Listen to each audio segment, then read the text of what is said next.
Tonight, we continued with part 2 of overcoming the seeming impossible, which is not impossible because we create miracles.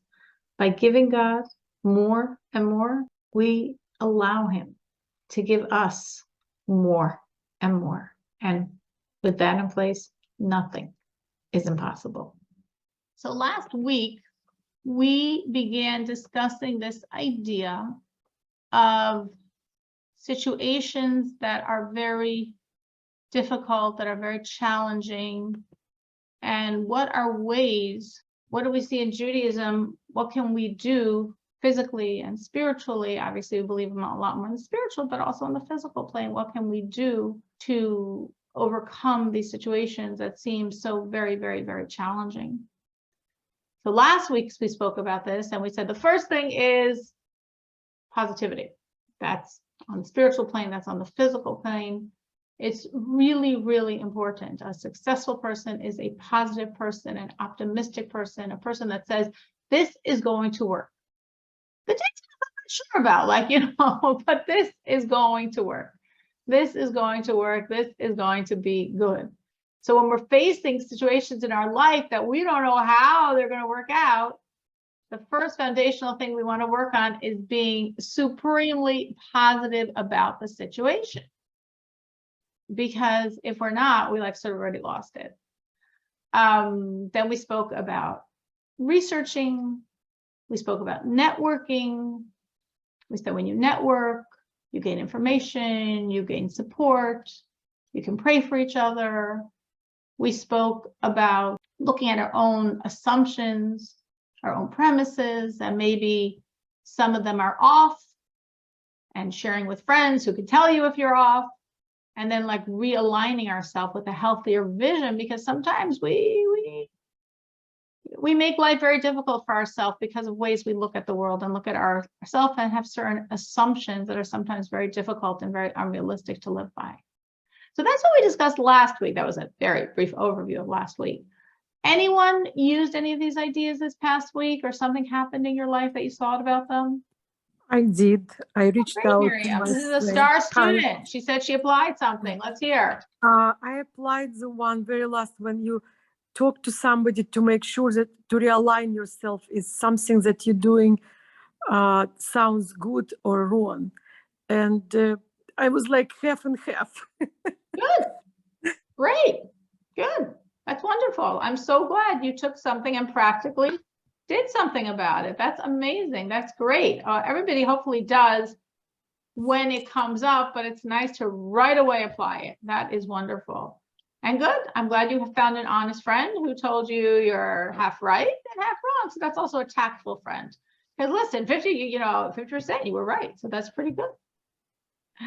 Anyone else had something this past week that they related to what we were discussing?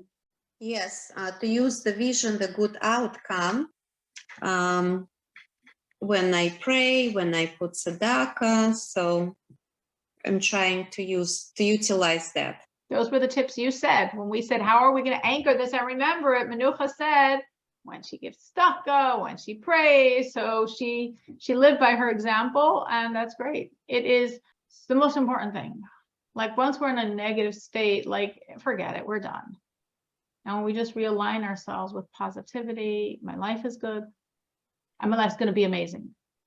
This situation, I see positives in it, and it's going to be amazing. The more we can keep in that positive mode, it's just, then things can happen. And when we lose it, then it's so hard for there to be any growth. Look, it's amazing. 2 people. This is great. This is positive. This is amazing. Look, we got 2 people that actually applied something practically. Anyone else? Don't feel bad if you didn't. You can do this week. Maybe it didn't come up in your life yet. All right. Well, we're going to keep moving with 4 more ideas that hopefully we will go through today.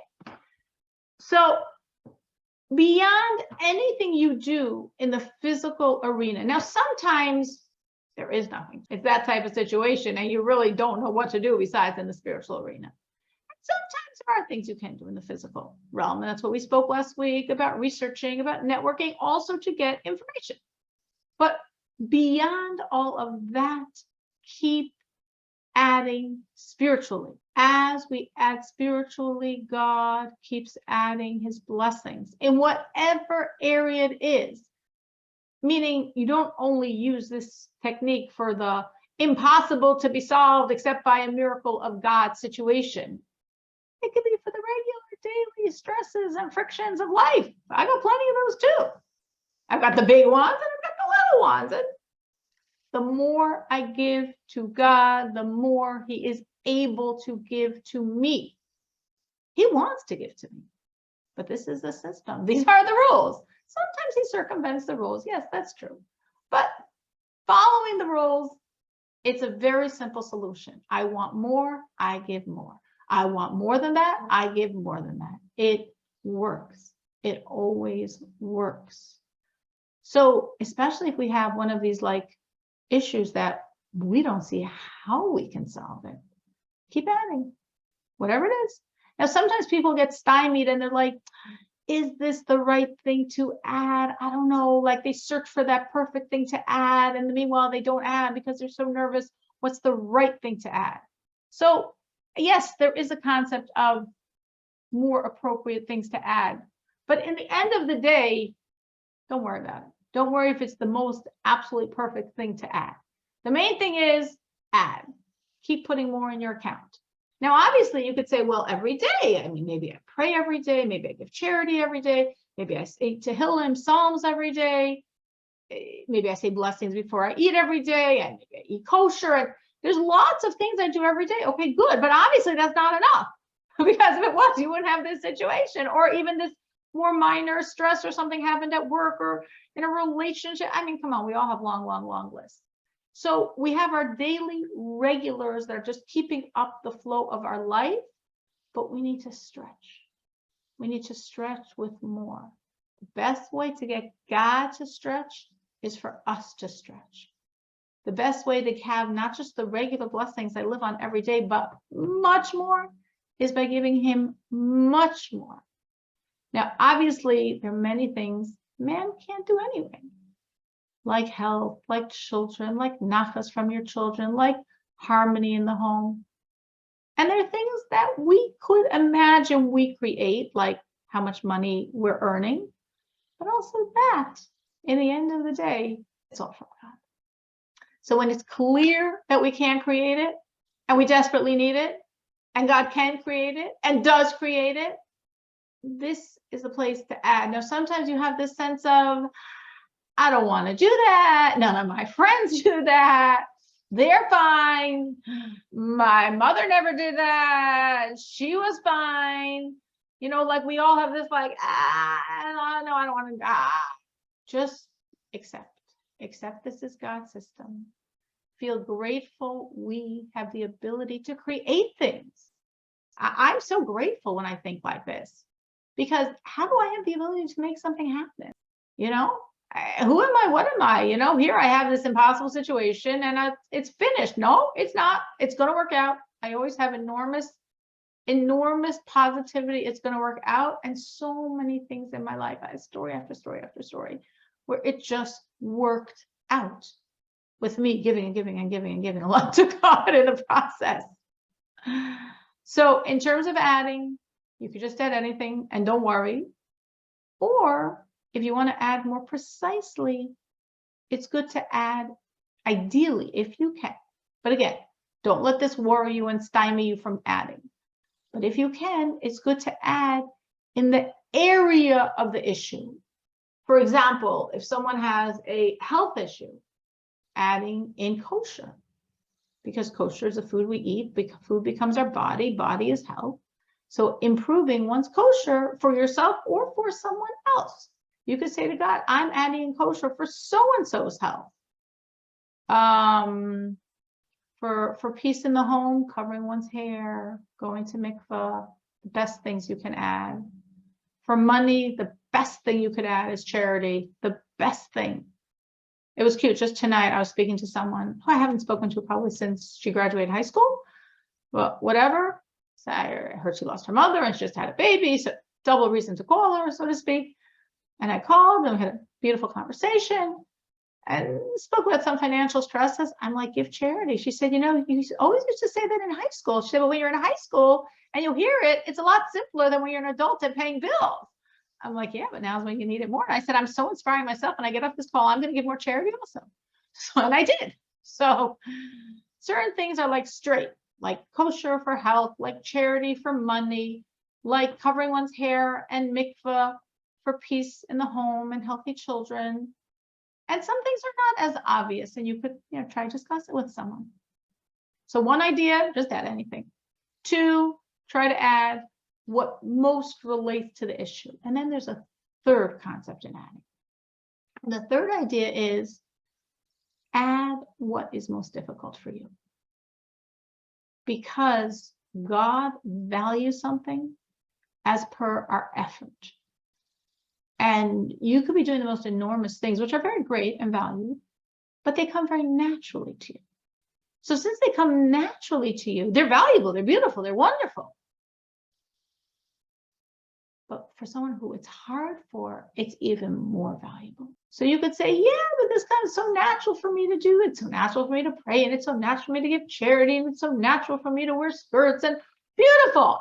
I am sure there is something that God wants that's not natural for you, because we all have that in.